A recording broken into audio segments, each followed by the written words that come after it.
What an evening we've had.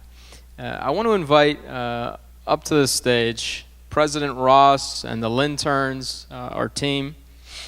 Yeah, I'm calling it audible.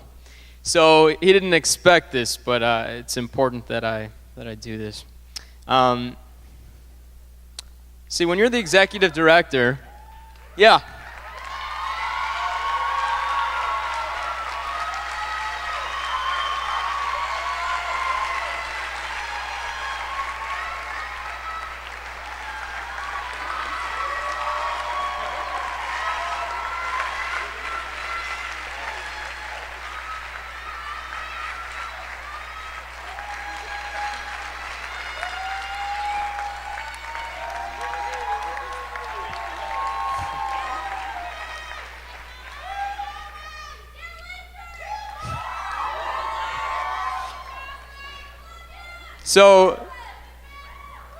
So we had this conversation together. Yeah, they're doing a little selfie. All right, so we had this conversation together this afternoon. And here's what we said. We said, look, the Millennium Campus Network, the MCN, we need to scale it to communities, universities all over the country. Link up student organizations around the country that are tackling global poverty, advancing global development, because we're more effective working together than we are working alone. And institutions, universities are at the core of that mission. So we left this as a surprise, but we decided that this year, and you all, especially all of you from Lynn, should be really excited. We decided that our 2014 National Partner of the Year for MCN is Lynn University.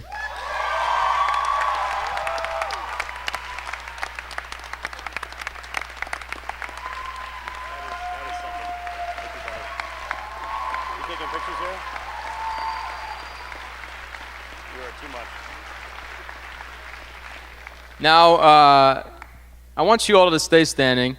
When you're the executive director, you get to call the shots. It's a lot of fun, actually. So this is an incredible group of people. Abigail, our director of programs, our Linterns, President Ross, all of the administration, the cabinet, everybody on this team is extraordinary at every level here at Lynn.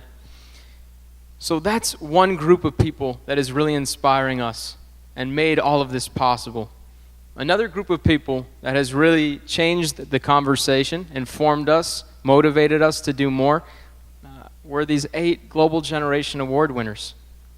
I mean, that was some extraordinary content, narrative, story about the power of our generation, about the power of girls and women, and we are really united. So I would please ask you to stand as we salute and thank our Global Generation Award winners one more time. Come on out. Come on out.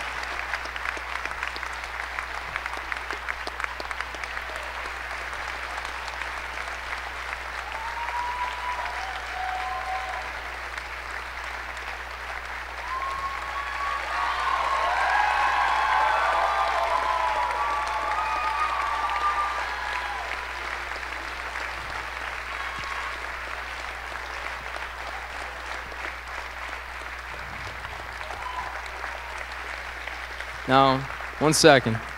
Now, I want you all to stay standing. This is an incredible sight. What a group of leaders together. We have one more story. So, at the beginning of this evening, I talked about Amos Espija from Liberia, who passed away last Saturday. And Nick and I were just talking about, I asked him, do you ever lose hope? He said, no, I look at it as glass half full, because we always have that opportunity to make a difference.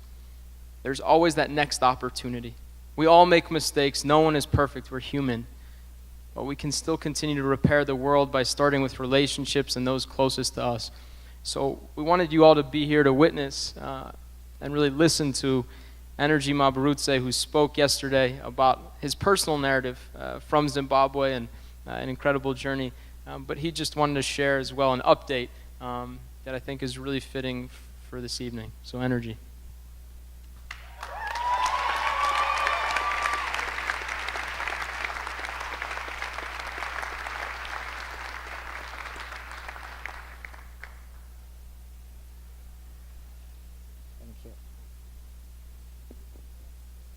Yeah, can I have the screen, please? Thank you.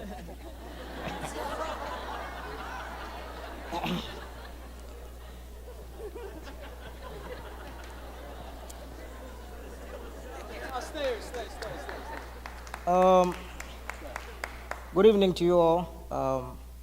My name is Energy, and thank you for giving me the opportunity to be with you tonight again. Um, so I'm gonna share with you just, for the next 3 to 4 minutes, a little bit of a personal testimony of what has been happening in my life.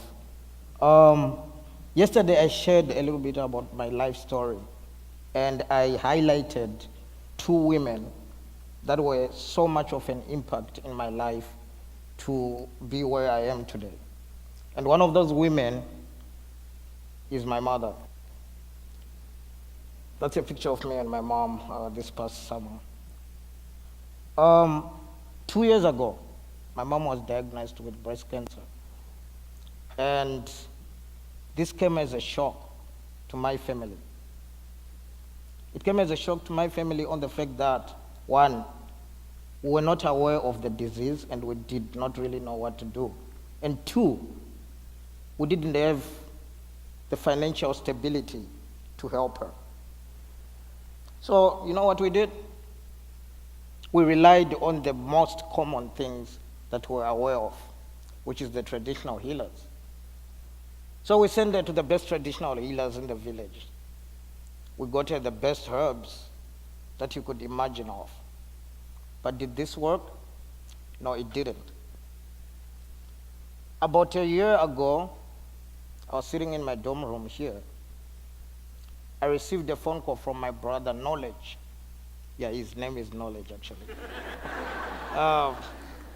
Telling me that my mom was actually on a deathbed fighting breast cancer.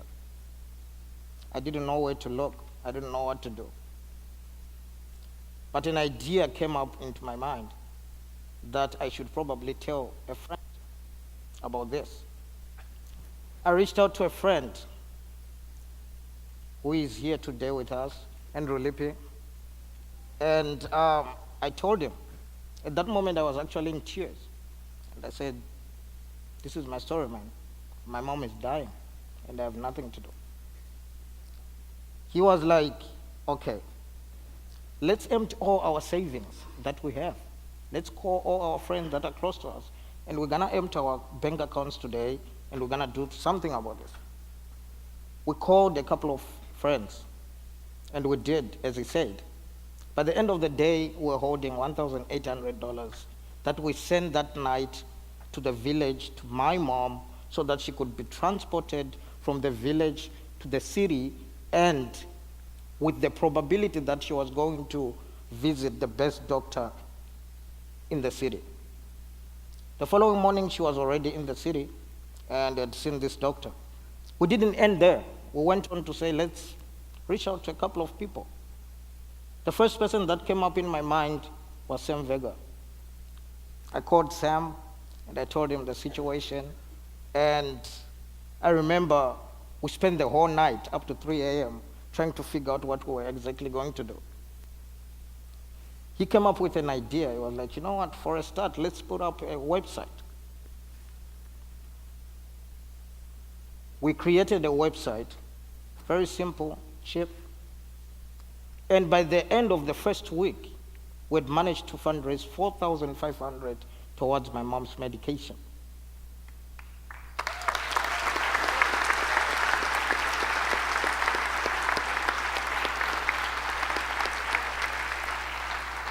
April 24, I posted on my Facebook a long story telling everyone that, you know what, I was facing this problem and that we had created this website to help with my mom. What does this teach me? It taught me that in times of huge crisis, all it takes is to let the world know, and you'll receive the most incredible humanity ever. I'm very glad to let you know that the fundraiser managed to kick in 13,020. And 3 weeks ago, my mom went through her chemotherapy treatment. And right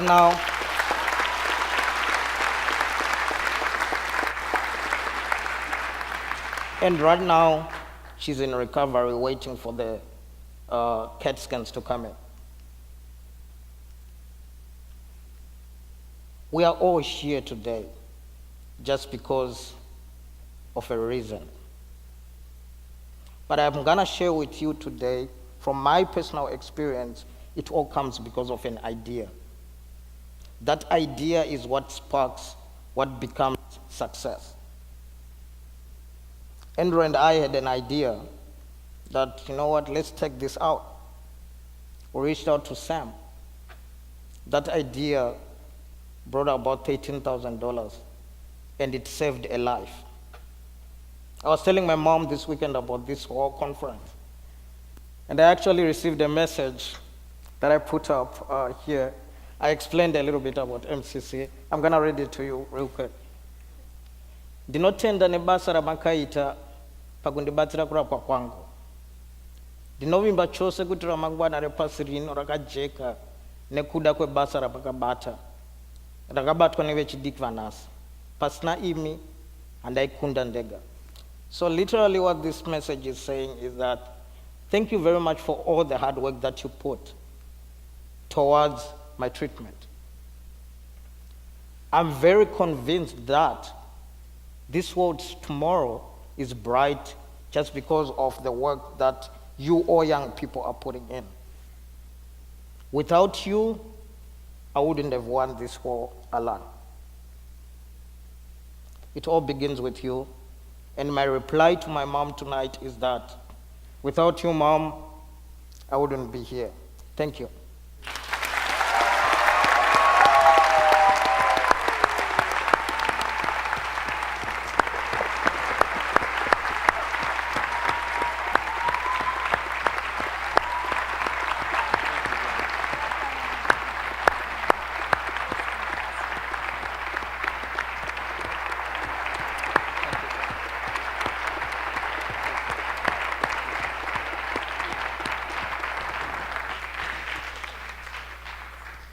That's the power of community. Energy, thank you so much for sharing that and being so open with friends and with all of us. That means a lot. Thank you. So listen, for all the students who are going to be here tomorrow, you're going to see a global town hall with youth stories from Iraq, from Liberia, from Morocco on screen in a virtual global town hall. It's going to be a really phenomenal opportunity. We're going to make a special announcement there as well. So we're going to do speed partnerships and that. We encourage you to be there.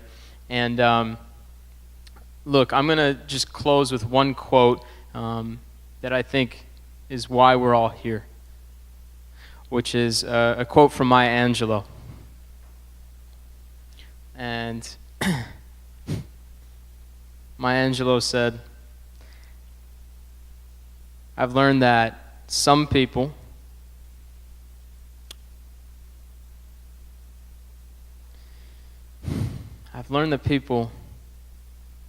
will forget what you said, that people will forget what you did, but people will never forget, they will never forget how you made them feel.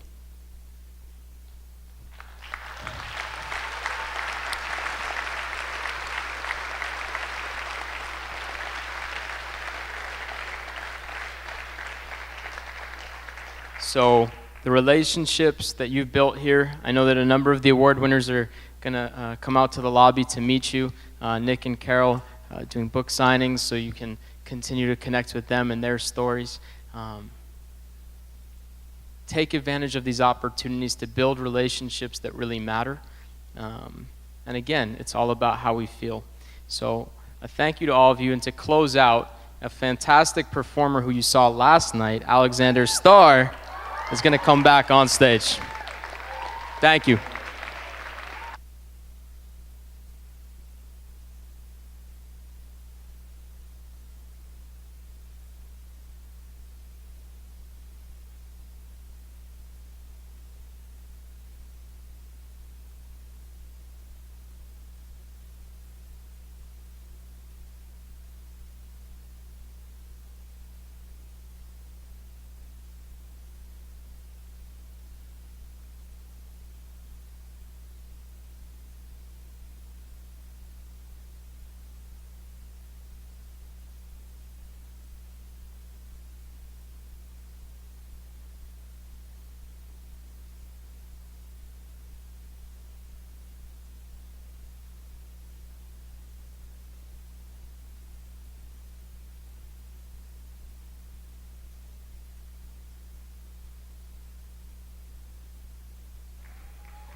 Hello. Can everyone hear me clearly? Can you understand my words? All right. If you can understand my words, you can hear me clearly, and you see me right here. Let me hear you say, yo, yo, yo. Say, yo, yo, yo. Say, mrah, ha, ha. Say, mrah, ha, ha, ha. I just wanted to see if y'all were goofy like me. I'm comfortable now. By round of applause, who was here for the closing performance last night?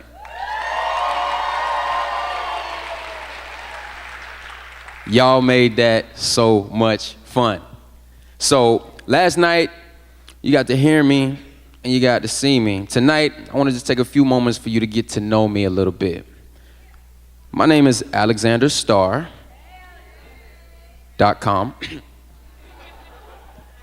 I'm Chief Brand Ambassador for AFR Clothing, educating Africa one shirt at a time. And I write music for a living. I'm a vocal production specialist, that's the title. And I teach songwriting, voice lessons, recording engineering to inner city youth in Miami, right? Thank you. One day I asked myself, I said, why do people listen to music? And the best answer that I could come up with was because music makes them feel something, right? Would everybody agree with that? All right. So I said, as a vocal professional, if I'm gonna write things that make people feel things, I want it to be good. I want them to feel good, right? So everybody that's at this conference is here because they want, in some way or another, other people to feel good. So a round of applause for everybody that's here doing what they need to do to change the world.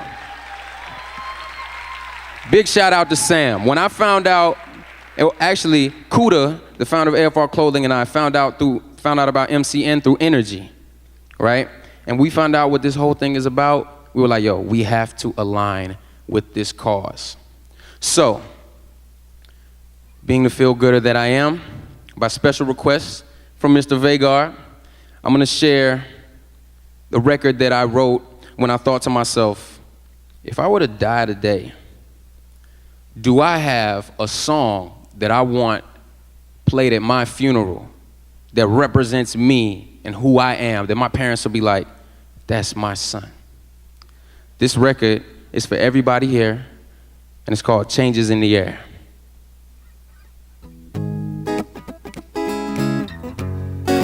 Yo, I wrote these words to inspire a change. Yeah, anyone who's living life can relate to what I write because it's time for a change. I'm sick and tired of hiding the pain. I'm trying to smile again. Check me out, listen. There's so many places I would love to go, and I got so many places I would love to see, and I got so many places I would rather be, but I know this world does not revolve around me, so I must build my kingdom, spread my wings and enjoy my freedom, yeah. And we must fight corruption, cause self-destruction is just around the bend. Why do my people hurt each other when everyone else is trying to hurt us too? You must treat me like your brother, cause I'll do the same for you, yeah. And I'm looking for the day when no more smoke is in the air, and way more hope is in the air. We need to focus and prepare, whoa, whoa, oh. My people want to laugh, my people want to dance, my people want to live a happy life. But it happens to be so that not everybody can, cause every day we have to fight. But if you trust in freedom, believe in freedom, you'll get to freedom, yeah. And if you bear your burden, God will be there to share your burden, yeah. Why do people keep forgetting that humankind originates from love? We exist in so many colors, but we bleed the same blood. And I'm looking for the day when no more pain is in the air, and no more shame is in the air. Right now, change is in the air. Can't stop me now. Oppression is depression from a lack of progression, but what can I do is the actual question. I know what it's like to be stifled by this passive aggression, but half of the lesson is learning how to manage a blessing. I give it all to see the day when my brethren could get along with one another without carrying weapons. We need a change. I use my gift of expression to enlighten people, cause motivation is my profession. See, I've done so many things in my life that I'm not proud of. Been in situations I never thought I'd get out of. But how does the amount of negativity around us speak about us? I believe that we have fallen from our calling. Just take a look at New Orleans. People are starving, but all that y'all are worried about is balling. Well, all that I'm worried about is helping people see that no matter what the challenge, we can get through victory. Follow me. Yeah, I said no matter what the challenge, we can get through victory. Follow me. No matter what the challenge, we can get through victory. Follow me. Hey, if you believe in peace, let me see you put 2 fingers in the sky. Hold them high. Follow me. Oh, who knows where it ends? All I know is that we can't pretend that life is perfect. So we must defend against injustice. One day we'll be there, cause change is in the air. Change is in the air. Change is in the air. Change is in the air. Woo. Do you see the changes in the air? Cause change is in the air. Change is in the air. Do you see the changes in the air?